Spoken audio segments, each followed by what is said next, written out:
So listen up. A small town in South Carolina is defying its mayor to protect their nativity scene. Kimberly Bird, head of the beautification committee in the town Mullins, decorated the city's new marketplace with this beautiful nativity scene. But she later received a text from the mayor telling her to take it down, citing concerns for residents of other faiths and beliefs. Despite this, Bird has chosen to keep the scene in place. She says, quote, "Christmas isn't about Santa, it's about the birth of Jesus Christ." Now, the mayor defended her position, citing the structure should only be removed from the public parking area. Quote, she says, "The reason for this is the separation of church and state applies to municipalities as well regarding religious symbols on public property and parks. We are a community composed of various ethnicities and religious beliefs." Lisa, so what is Christmas without Christ? Well, exactly. And I would argue, which I believe the Supreme Court has upheld this previously, that a nativity scene is just as much part of Christmas as Christmas wreaths or Santa Claus, right? It's become part of our culture and part of the culture of Christmas as well.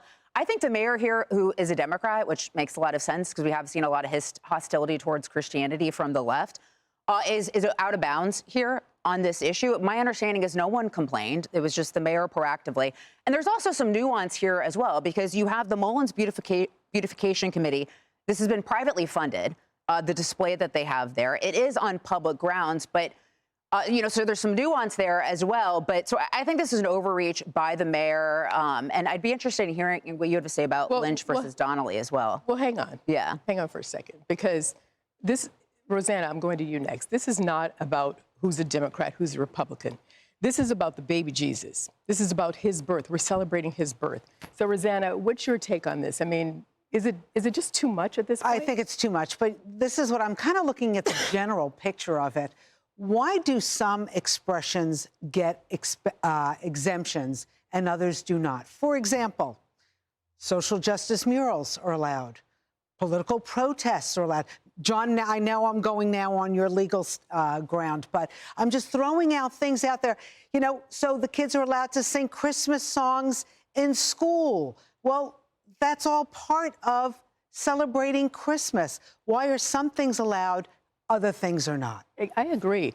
And John, since Lisa and both Rosanna cited some legal issues here, how do you see this? I want to talk about your mom some more. She still scares me. We'll go to a lesser institution, the Supreme Court. So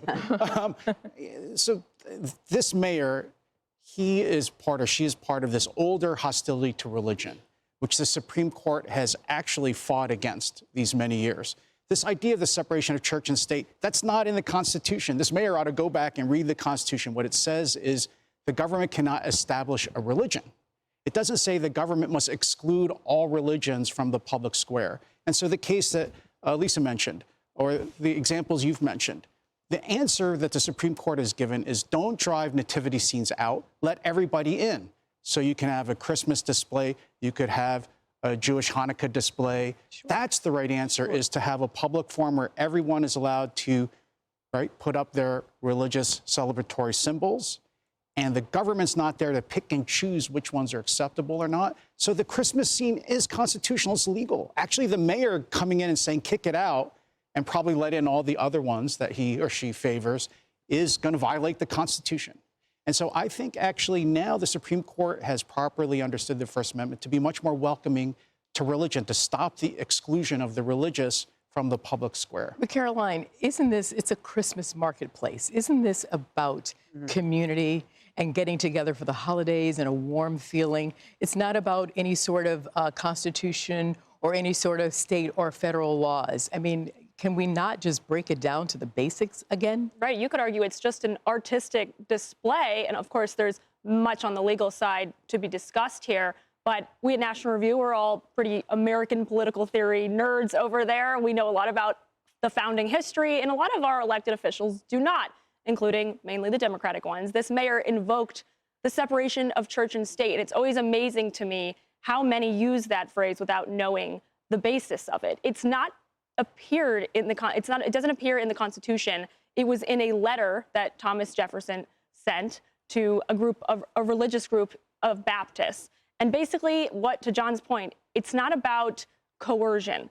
Nothing in this nativity display has a coercive element to it. We're not asking those who observe the nativity display to convert to Christianity right there on the spot. We're not asking them to declare themselves as Christians or to do anything or sing anything. It's just there for viewing purposes and to honor the reason for the season, which is Christ. Now, if there were a coercive element, like in the Maryland case that went to the Supreme Court, which prohibited, or rather it required, that schools teach stories with LGBT elements, and there was no opt-out for families that had religious objections. Now, that's something to get up in arms about, because that's a mandate. That's a coercive element right there. There's nothing that is mandate about this nativity scene. Exactly. And to be clear, because we are all, we agree that let the nativity scene stay. So we're not disregarding other religions. Absolutely not. But the bottom line is more people, here's the real answer. Go to the Christmas market and drink the Glühwein. Lighten up. Okay. All right, let's move on to this. Hey everyone, I'm Emily Campagno. Catch me and my co-hosts Harris Faulkner and Kaylee McEnany on Outnumbered every weekday at 12 p.m. Eastern, or set your DVR. Also, don't forget to subscribe to the Fox News YouTube page for daily highlights.